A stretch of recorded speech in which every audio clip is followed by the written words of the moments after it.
दोस्तों आज की इस वीडियो के अंदर मैं आपको दिखाऊंगा कि कोई भी अगर आपका प्रोडक्ट होता है वो अगर आप सेम प्राइस पे, जैसे दो प्लेटफॉर्म होते हैं मेन अभी इंडिया में, फ्लिपकार्ट और अमेज़ोन। तो अमेज़ोन और फ्लिपकार्ट पे आप सेम प्राइस के अंदर कोई प्रोडक्ट सेल आउट करते हैं तो उस केस में उनकी सेटलमेंट वैल्यू कितनी आपको मिलती है, और इसके साथ ही उसी प्रोडक्ट को अगर किसी दूसरे मार्केट प्लेस में आप डिफरेंट प्राइस में सेल करते हैं तो उसके एडवांटेज और डिसएडवांटेज क्या होते हैं, वो सारी डिटेल्स मैं आपको इस वीडियो के अंदर थोड़ा सा एक्सप्लेन करने की कोशिश करूंगा। तो यहाँ पर आप देखेंगे कि ये वाला एक प्रोडक्ट है मेरा जो कि अमेज़ोन पे लाइव है और फ्लिपकार्ट पे, और इसके साथ ही मीशो पर भी ये लाइव है। तो अगर इस प्रोडक्ट की मैं सेल प्राइस की बात करूँ तो 299 का ये प्रोडक्ट मैं अभी अमेज़ोन पे सेल कर रहा हूँ। अगर इसमें मैं शिपिंग चार्ज ऐड कर देता हूँ तो ये 400 प्लस का प्रोडक्ट अमेज़ोन पे अभी लाइव है। तो अमेज़ोन की तो रेट मैंने आपको दिखा दी कि ये प्रोडक्ट है 400 प्लस का अमेज़ोन पे सेल आउट मैं इसको कर रहा हूँ। अब इसी के साथ अगर मैं फ्लिपकार्ट की बात करूँ तो सेम यही प्रोडक्ट आप देखेंगे 417 रुपये का जो है फ्लिपकार्ट पे सेल हो रहा है। इसमें शिपिंग फ्री है, मतलब इसमें शिपिंग भी इंक्लूड है, इस वजह से ये प्रोडक्ट 417 रुपये का आप देखेंगे, डिलीवरी यहाँ पे फ्री है। तो यहाँ पर दोनों ही प्रोडक्ट की अगर ओवरऑल मैं देखूँ तो दोनों के अंदर आप देखेंगे कि प्राइस दोनों की सेम है, अमेज़ोन पे और फ्लिपकार्ट पे। अब अगर इनकी सेटलमेंट वैल्यू आपको मैं बता दूँ कि अमेज़ोन इससे मुझे कितना सेटलमेंट देता है, तो यहाँ पे अमेज़ोन की मैं सेटलमेंट वैल्यू आपको दिखाऊँ तो ये 383.75 रुपये, और इसमें ईजी शिप के जो चार्जेस होते हैं वो अगर आप देखेंगे अलग से, अगर मैं डिडक्ट कर लूँ तो अप्रॉक्स 300 रुपये का सेटलमेंट मेरे इसमें अमेज़ोन का जो ये सेल कर रहा हूँ उस पर 300 रुपये की मेरी सेटलमेंट होती है। और मैं अगर इस प्रोडक्ट की कॉस्टिंग की बात करूं तो ये 100 रुपये का मेरा प्रोडक्ट है, जिसको कि मैं अमेज़ोन पे और फ्लिपकार्ट पे 400 प्लस का प्रोडक्ट इसको मैं सेल कर रहा हूं।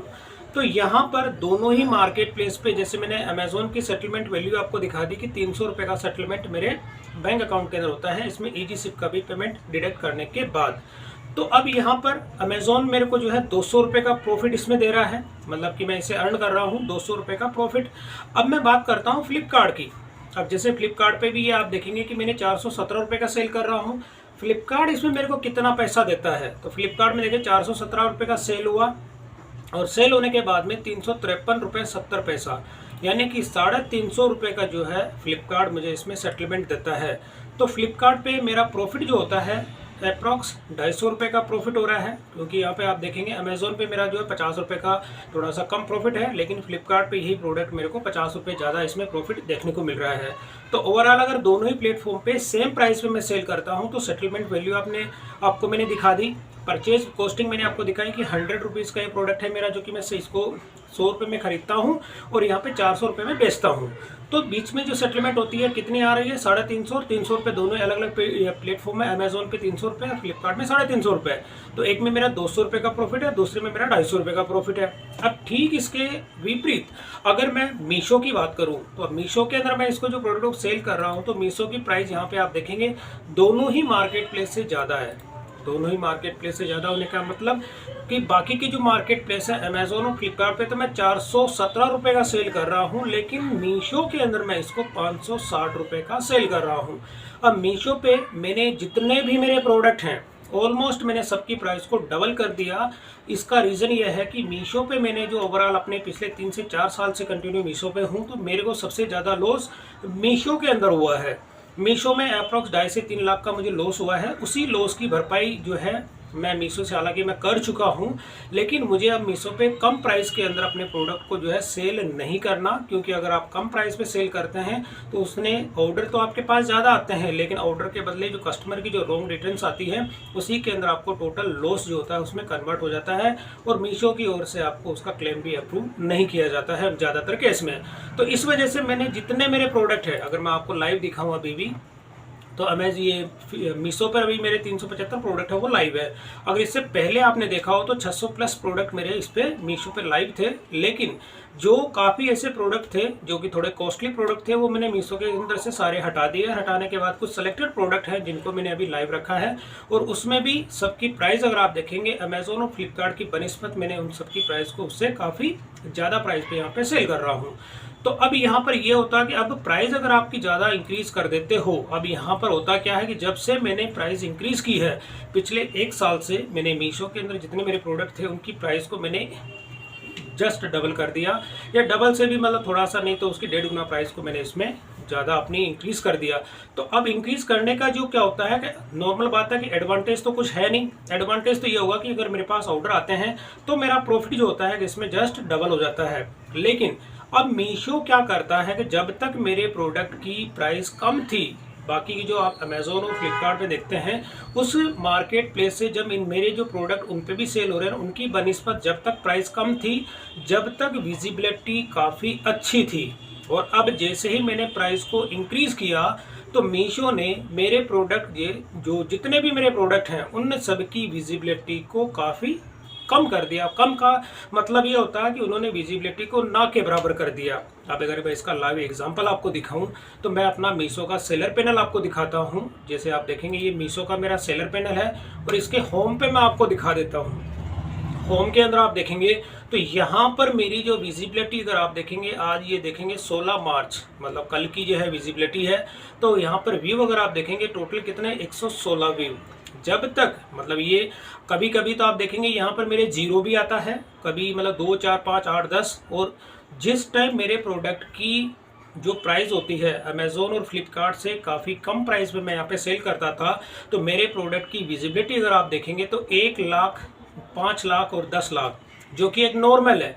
मैंने इस केस में मैं किसी भी तरह का कोई भी कैंपेन या एड में रन नहीं करता था, लेकिन यहाँ पर विजिबिलिटी अगर आपको मैं दिखाता, इससे प्रीवियस वीडियोस के अंदर आप देखेंगे तो किसी में आपको देखने को मिल जाएगी कि नॉर्मल सी 1 से 5 लाख के बीच में मेरा व्यू रहता था यहाँ पे हमेशा। कभी भी अगर मैं अपना सेलर पैनल एक्सेस करता था तो 1 लाख प्लस तो मेरी नॉर्मल थी कि 1 लाख से कभी भी मेरे प्रोडक्ट की विजिबिलिटी डाउन नहीं हुई थी।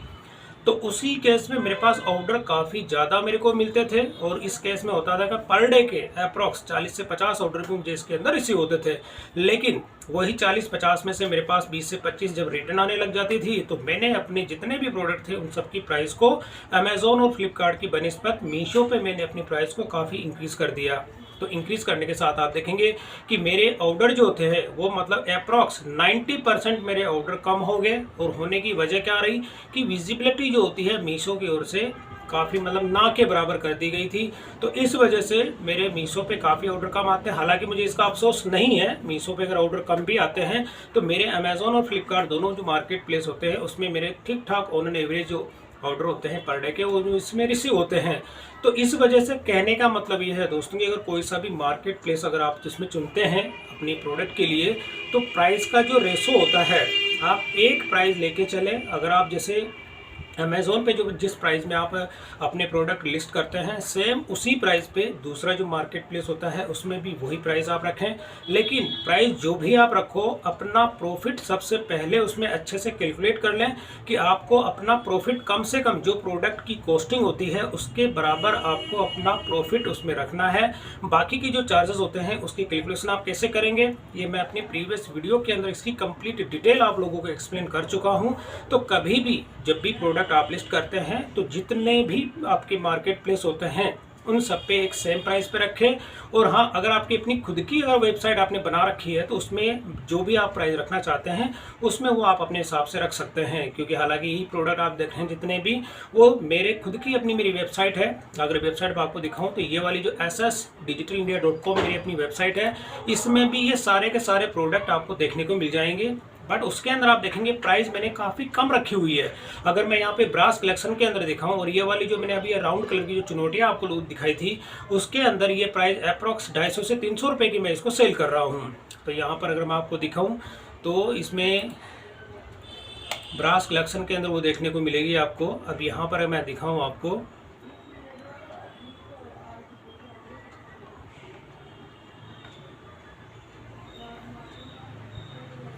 तो ये देखेंगे 290 रुपये की मैं इसको सेल कर रहा हूँ। दोनों ही अगर मार्केट प्लेस पे आप देखेंगे तो ये वाली 290 के अंदर भी शिपिंग भी इंक्लूड है। मतलब बाकी के जो दूसरे मार्केट प्लेस मैंने आपको दिखाए थे 400 प्लस की अमेजोन पे सेल हो रही है, फ्लिपकार्ट पे सेल हो रही है, 560 रुपये की जो है मैं इसको मीशो पे सेल कर रहा हूँ। और मेरे अगर प्लेटफॉर्म की मैं बात करूँ तो यहाँ पर आप देखेंगे कि मैं इसको 290 रुपये में सेल कर रहा हूँ। और इसमें भी अगर मैं देखता हूँ 100 रुपये मेरी कॉस्टिंग है, 100 रुपये शिपिंग चार्ज के हो जाते हैं, तो इसमें मेरा मार्जिन टोटल 90 रुपये का देखने को आपको मिलता है। तो ये कहने का मतलब होता है कि ये तो मैंने आपको एक जनरल आइडिया दिया था कि कोई सा भी अगर मार्केट प्लेस आप चुनते हैं तो प्रोडक्ट की प्राइस सिमिलर रखें, चाहे अमेजोन हो गया, चाहे फ्लिपकार्ट हो गया, चाहे मीशो हो गया, इसके अलावा कोई सा भी दूसरा जो मार्केट प्लेस होता है सेम रखें। इसके साथ ही अगर आप सेम नहीं रखते हैं तो वो मार्केट प्लेस आपके प्रोडक्ट की विजिबिलिटी को डाउन कर देता है। लाइव एग्जाम्पल मैंने आप लोगों को दिखा दिया। और इसी के साथ तो ओवरऑल मैं आपको लास्ट में यही कहना चाहूँगा कि कोई सा भी मार्केट प्लेस अगर आप चुनते हैं तो प्रोडक्ट की प्राइस जो है उसमें सेम रखें। किसी भी मार्केट प्लेस में आप ज़्यादा डिफरेंस ना रखें, केवल हल्का फुल्का आप डिफरेंस 10-20 रुपये तक का जो डिफरेंस उसमें आप रख सकते हैं, ताकि उसमें क्या होता है कि प्रोडक्ट आपके पास जो भी आपके लिस्ट करते हैं उसके ऑर्डर्स हर मार्केट प्लेस से आपको कंटिन्यू मिलते रहें। तो दोस्तों वीडियो पसंद आई तो इसे लाइक और शेयर जरूर करें और मेरे चैनल को सब्सक्राइब करना ना भूलें।